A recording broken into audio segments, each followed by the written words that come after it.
Another bank run and collapse. Scholar, China will be filled with sorrow. China enters era of major layoffs. Top companies Alibaba, Tencent all hit. Another CCP disaster relief scandal. Police Coerce vehicle used for staged rescues. Think tank report. COVID causes $18 trillion loss to US. Calls for compensation from China. Chinese student pleads guilty to using drones to photograph US naval shipyards. It's all covered in today's China Truths.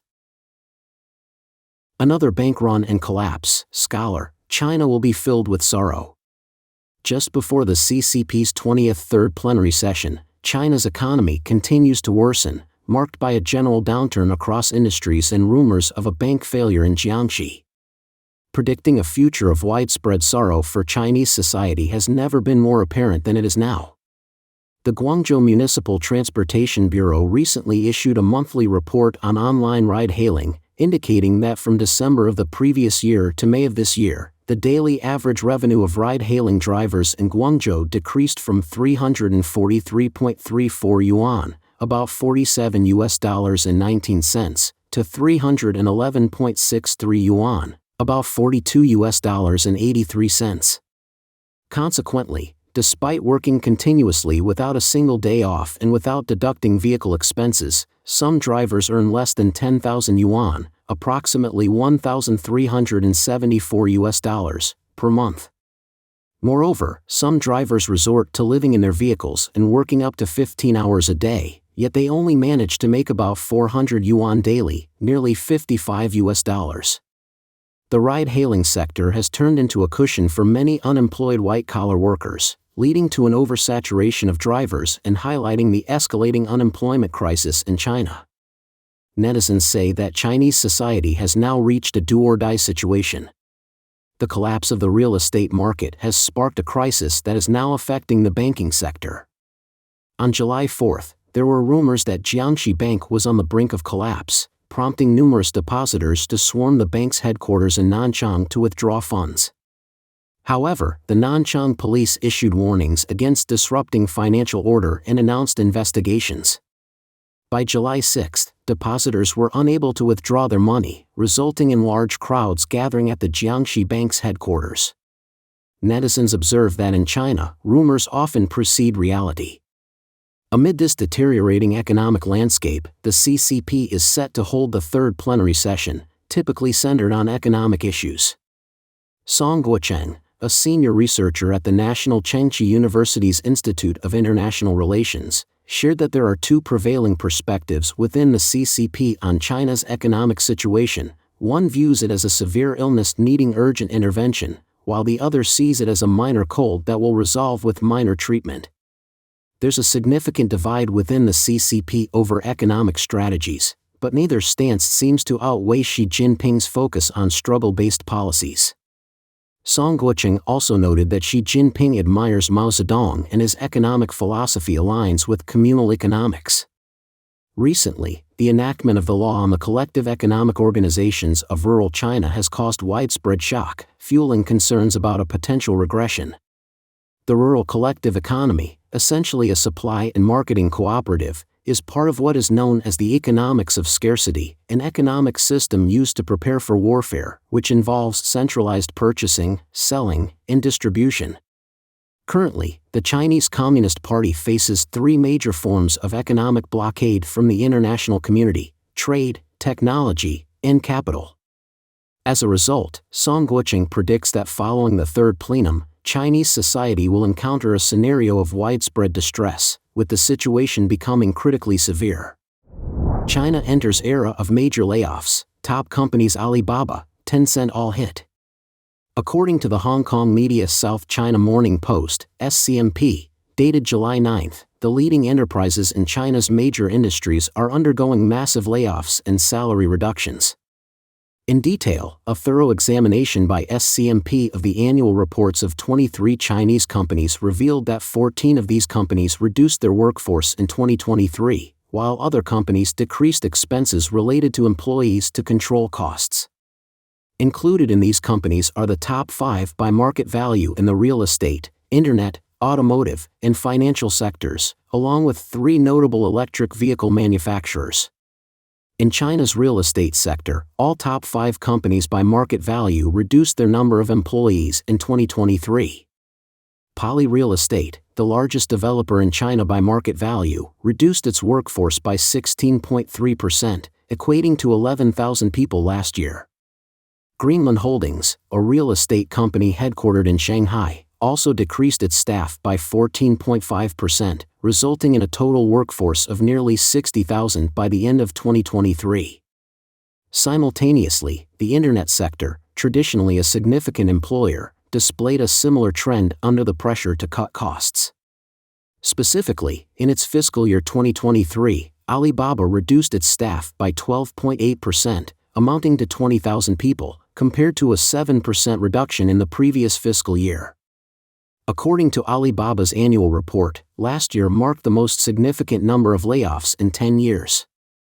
Meanwhile, Tencent's workforce decreased by approximately 3,000 people, or 2.8%, last year, and the layoffs have continued into 2024 with an additional 630 people laid off in the first quarter. Earlier this year, other tech giants such as ByteDance, Xiaomi, JD.com, Kuaishou Technology, Didi Chuxing, Bilibili, and Weibo also announced plans to lay off staff. In the financial sector, where most leading firms are state-controlled, the majority of cuts were in salaries and benefits rather than large-scale layoffs. Guangqi Honda Automobile intensifies layoffs. On July 9, financial reports highlighted that Guangqi Honda, a partnership between Honda and China's Guangzhou Automobile Group, initiated its first major layoff since its founding 25 years ago, affecting about 900 contract workers due to strategic adjustments. By 2024, Guangqi Honda escalated its layoff strategy, focusing on voluntary separations with nearly 19% of the workforce accepting a generous severance package termed N+2+1.8, leading to over 2,300 departures. This aligns with Honda's declining sales in China, which fell sharply by 41.31% and 53.66% in May compared to peak sales in 2020. The term N+2+1.8 means, N represents years of service, +2 adds 2 months' salary or a fixed bonus, +1.8 adds another 1.8 months of salary or a specific bonus. Meanwhile, Autohome reported rumors that Polestar Technology, China, would lay off about 30% of its staff by September's end, shifting production from its Chengdu to its Chongqing factory, under Geely ownership. The layoffs primarily impact the Chengdu factory's production and supply staff. Amid these rumors, Polestar refuted the claims as inaccurate, though it confirmed the relocation of its China headquarters to Nanjing and the closure of the Chengdu factory. Despite these operational challenges, Polestar reported significant downturns in its Q1 2024 results, with a 40.2% drop in global sales and a substantial net loss increase. According to public information, Polestar Technology, a joint venture between Xingji Meizu Group and Polestar Automotive, reflects the collaboration between Volvo Car Group and Zhejiang Geely Holding Group, established in 2017. Prior to this, Polestar Automotive operated 2 R&D centers and 3 production bases globally. Chinese Instagram Xiaohongshu announces 20% layoff. Xiaohongshu has announced a significant restructuring, involving a 20% workforce reduction affecting various departments, from e-commerce to technology. This major change, sparked by internal transformations and organizational adjustments, has drawn considerable attention across the industry. Wumian Finance's report on July 9 detailed that Xiaohongshu is not only hiring top executives from major companies but also adopting stringent management practices, including hiring employees under 32, enforcing strict attendance checks, and implementing substantial layoffs. According to a Xiaohongshu employee, the company has reached the headcount lock stage of layoffs, involving detailed staff audits, although no official announcement has been made yet.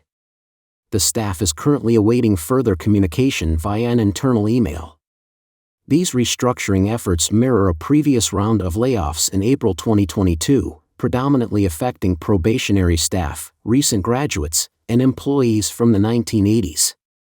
This ongoing trend has stirred discussions among former employees, some of whom describe the rapid turnover with terms like living fossils for those who remain over 2 years, highlighting a challenging work environment. Moreover, a recent article titled Xiaohongshu, Lowering the Unemployment Line to 32 Years Old has brought to light the company's increasingly strict age criteria in hiring, which has significantly narrowed opportunities for older job seekers. As reported by Blue Whale News, quoting a Xiaohongshu employee, the company has also been taking steps to enhance team efficiency, such as monitoring attendance.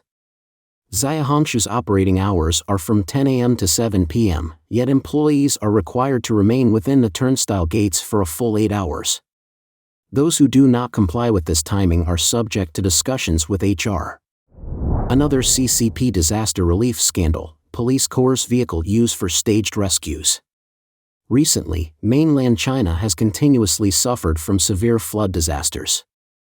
Yet again, there have been exposures of scandals where officials affiliated with the Chinese Communist Party staged and fabricated rescue scenes. In detail, on July 7, Pingyi County, located in Linyi City, Shandong Province, was struck by an extreme downpour, resulting in urban flooding and impacting residents. The Dazhong Daily, which is managed by the propaganda department of the Shandong Provincial Party Committee, published a video report on the flood. This video depicted police officers rescuing citizens. In the footage, 3 men dressed in uniforms labeled police were seen wading through waist-deep water in a street, approaching a red sedan, and subsequently opening its door. A man, smiling, then got out of the car, with the police assisting him and even providing an umbrella to protect him from the rain. The report asserted that this was an example of Linyi traffic police actively fighting at the forefront of traffic to maintain traffic safety. However, this portrayal was soon refuted. A netizen exposed that the rescue had been staged using her car. She explained that the police had forcefully opened her car door to use it as a prop for the staged scene, resulting in the loss of valuable items inside the car. Previously, during the floods in June in Anhui Province, the official response in Tongling City included the use of high-pressure water cannons to simulate torrential rain for the purpose of filming rescue operations. This footage, shared online, attracted many onlookers, some of whom were seen laughing at the staged scenario. Staged photos exposed, contrasting images reveal the true situation in Hunan disaster areas. As previously reported, on July 5, an embankment at the front line of Dongting Lake in Tuanzhou, Huarong County, Hunan Province, failed after emergency attempts to seal it were unsuccessful. The breach was 220 meters wide and resulted in the flooding of over 47 square kilometers. The Hunan Provincial Emergency Management Department reported that 5,755 residents were safely evacuated and relocated. Simultaneously, Huarong County issued a directive prohibiting unauthorized media interviews and the personal release of any information. 2 days later, on July 7, the China Women's News published interviews with some of the relocated residents. In a neatly arranged room, a young girl facing the camera expressed her gratitude, noting that CCP officials had shown concern for their well-being and even provided mosquito coils, which moved her deeply. Additionally, a woman wearing a blue LV polo shirt commended the comprehensive care they had received, emphasizing that everything had been well prepared to her satisfaction. A staff member in a red vest explained that disaster victims received cooling blankets, hygiene products, mosquito coils, and community-donated clothing the previous day. He noted that air conditioning was available all day for comfort and assured that more supplies were coming. Volunteers would quickly distribute these to every floor, ensuring all residents received necessary supplies and their needs for food and accommodation were fully met. Video footage revealed that the displaced residents at the relocation site set up in Huarong County Vocational Secondary School were also enjoying fresh watermelons. However, this depiction sharply contrasted with the actual experiences shared by netizens from the relocation site. In their own video recordings, the disaster victims described the resettlement in Tuanzhou Township as disastrous, citing extreme heat and a high presence of mosquitoes. The video showed a classroom converted into a sleeping area with nearly 20 makeshift beds, some topped with a bucket, and little else. Evidently, these victims did not receive the mosquito coils, nor were they given LV clothing, and there were no watermelons or air conditioning available, otherwise, they wouldn't have complained about the heat. Others shared videos showing staged official disaster relief efforts. For example, the video shows about 20 people slowly filling burlap sacks with small pebbles. Some hold the bags open while others shovel pebbles in.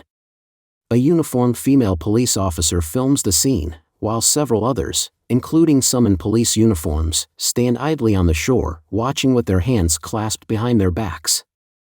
The person who posted the video made a comment, "Who knows which one of these staged individuals will be the next flood hero?" Under the video, netizens left sarcastic comments. One said, "Keep it up. With this speed, you'll make it by Chinese New Year. You can do it." Another person commented, "It's like a metaphor. In today's disaster relief efforts, even the straw bags are gone, it's all just loose sand." Think tank report, COVID causes $18 trillion loss to U.S., calls for compensation from China. The Heritage Foundation, a conservative think tank based in Washington, D.C., USA, recently published a report that strongly supports the theory that the COVID-19 virus may have originated from a laboratory leak. The report advocates for holding the Chinese Communist Party accountable for its negligence and dereliction of duty during the early stages of the pandemic and seeks to recover $18 trillion in damages that the United States incurred. In detail, the report, titled "Holding China Accountable for Its Role in the Most Catastrophic Pandemic of Our Time, COVID-19, was released on July 8. It characterizes the COVID-19 pandemic as the most destructive and costly event of the 21st century, impacting various sectors worldwide. It asserts that the available evidence strongly supports the likelihood that the COVID-19 virus originated from a research-related incident in Wuhan, China. Despite extensive experimentation over 4 years, the alternative theories suggesting the virus could have emerged from wild animal diseases or seafood market leaks are not supported by evidence. The report outlines a timeline of the CCP's systematic cover-up of the virus's origins, starting from concealing the viral genome sequence on December 27, 2019.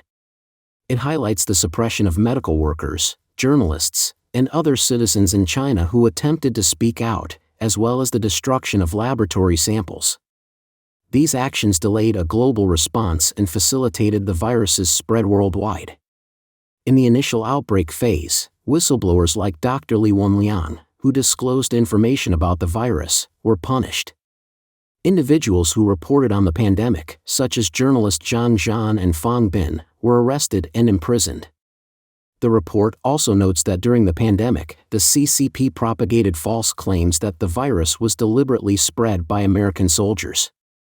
Former CDC Director Robert Redfield noted at the report's release that the Wuhan Institute of Virology was militarized in September 2019, and all research records of coronavirus sequences over the past decade were deleted. Furthermore, the institute's laboratory ventilation system was redesigned. Redfield believes these factors further support the lab leak theory. Redfield stated, "Unfortunately, I do believe the coronavirus indeed leaked, not deliberately, possibly in the fall of 2019. This was a completely avoidable pandemic that resulted in 28 million deaths and trillions of dollars in losses." John Ratcliffe, chairman of the Bipartisan Commission on China and the Coronavirus Pandemic and former U.S. Director of National Intelligence, emphasized at the conference that the origin is less important than the actions taken by China and its communist leaders upon realizing the outbreak. He stressed that using the blueprint created to hold China accountable is the best way to prevent similar incidents in the future. According to The Economist, the global death toll from the COVID-19 pandemic is estimated at 28 million. The global economy also suffered a significant hit, with a 3.4% drop in global GDP in 2020 alone and economic contraction in about 90% of countries. The pandemic plunged an additional 97 million people into poverty from 2020 to 2023, disproportionately affecting low-income countries. Children were among the hardest hit, with over 1.5 billion out of school at the pandemic's peak in 2020.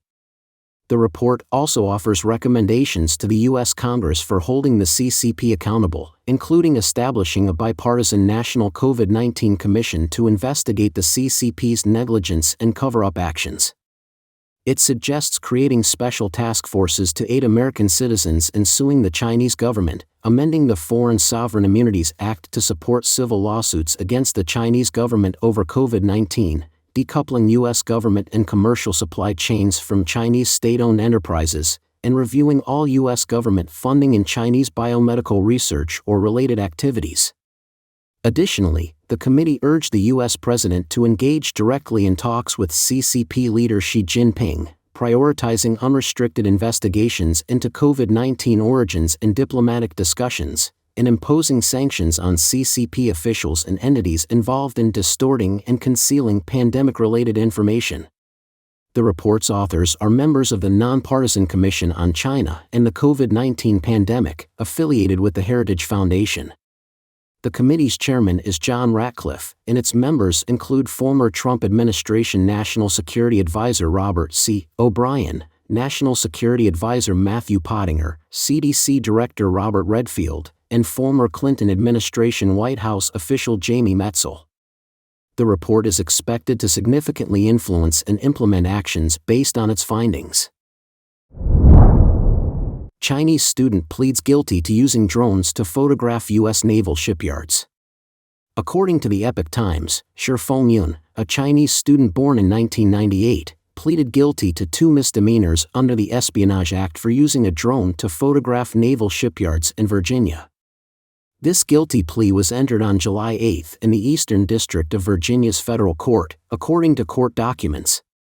Originally, Shi was charged with 6 misdemeanors by the Department of Justice in June, but 4 were dismissed. The charges relate to unauthorized aerial photography of military installations, prohibited under a specific statute of the Espionage Act. Shi purchased a drone on January 3 while he was studying agricultural engineering at the University of Minnesota on a student visa. He traveled from San Francisco to Norfolk, Virginia, where he rented a car and soon began using the drone. On the night of January 5, Shi flew the drone around 2 shipyards in Norfolk, BAE Systems Shipbuilding and General Dynamics NASSCO, capturing images of dry-docked U.S. naval vessels. The following day, he took the drone to Newport News Shipbuilding in Newport News, known for its construction of nuclear submarines and Gerald R. Ford-class aircraft carriers. There, he took additional photos of vessels both in dry dock and under construction. During these activities, Shi's drone got caught in a tree due to bad weather, drawing the attention of a local resident who reported his suspicious activity. The police informed Shi that he would need to contact the local fire department to retrieve his drone, but he left the scene without it. On January 8, the drone was handed over to the Naval Criminal Investigative Service by the resident. Shi did not return to the University of Minnesota and was apprehended by law enforcement on January 18 in California before he could board a one-way flight to China. The Department of Justice has stated that each misdemeanor charge carries a potential penalty of up to a year in prison, a $100,000 fine, and a year of supervised release. Shi Fengyun, who identifies himself as a startup manager on his LinkedIn page, holds a bachelor's degree from Jilin University in China and a master's degree from the University of Minnesota.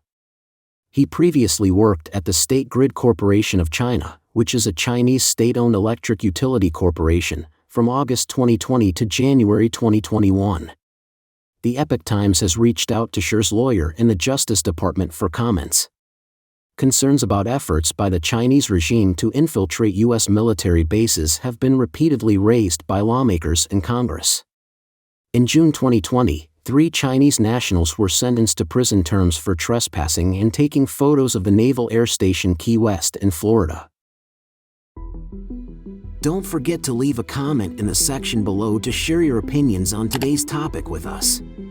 Make sure to like and subscribe to see more interesting topics from China Truths.